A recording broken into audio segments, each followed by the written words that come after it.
This month we've been talking about communication.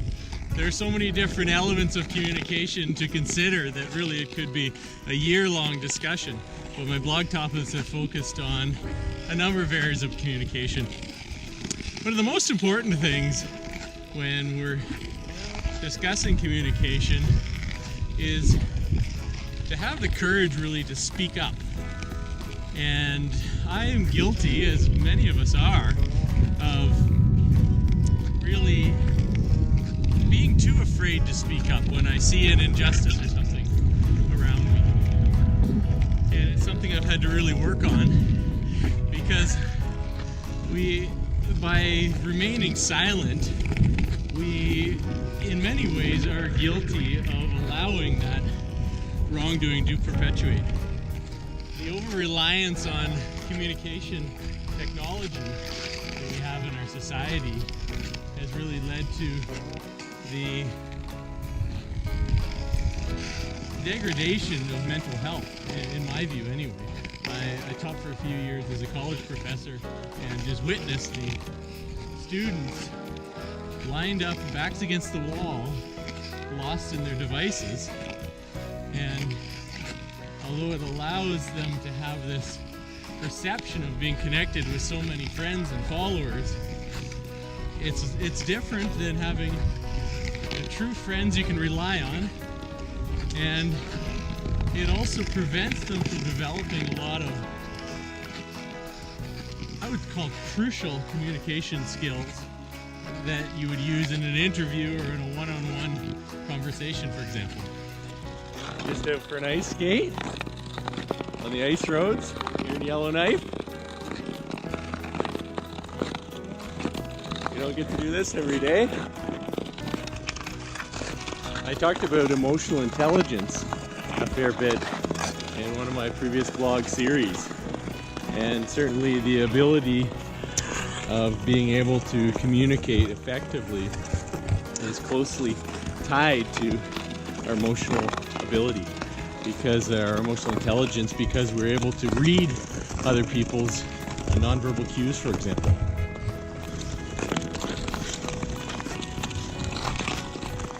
Another hugely important aspect of effective communication is eye contact, which is a little bit ironic in that I'm wearing sunglasses, but it's quite bright out here today.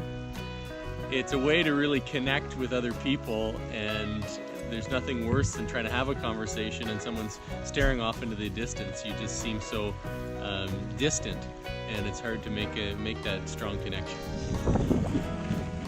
Just out for a little dog sled.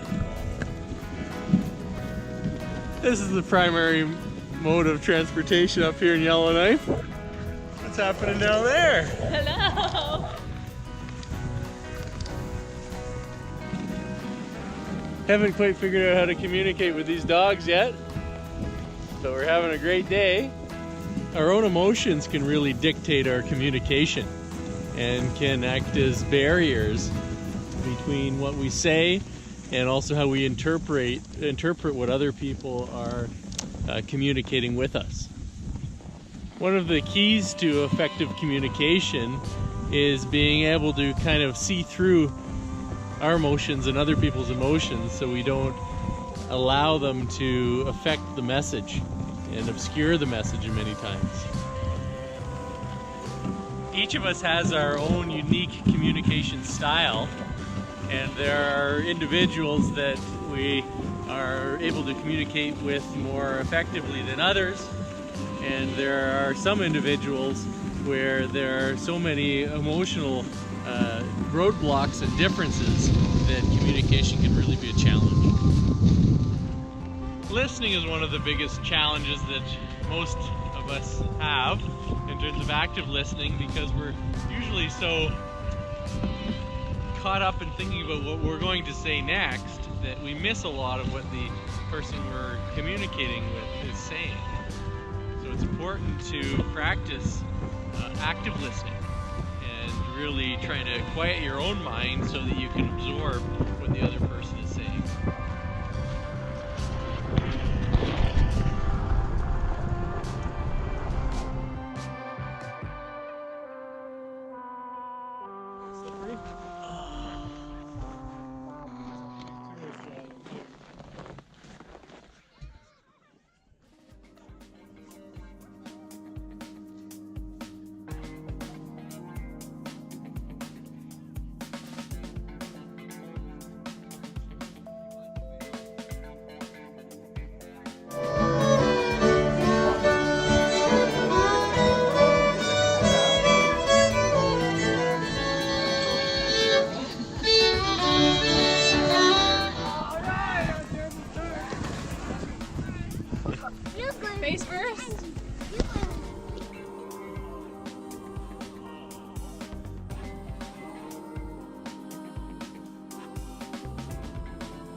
This is comfy.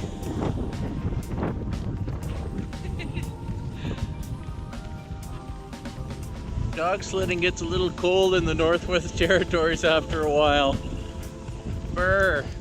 I changed my mind. Dog sledding is very, very cold in the Northwest Territories. Brr. I now see why they invented the automobile. You can see the ice road out there. Pretty epic day snowshoeing.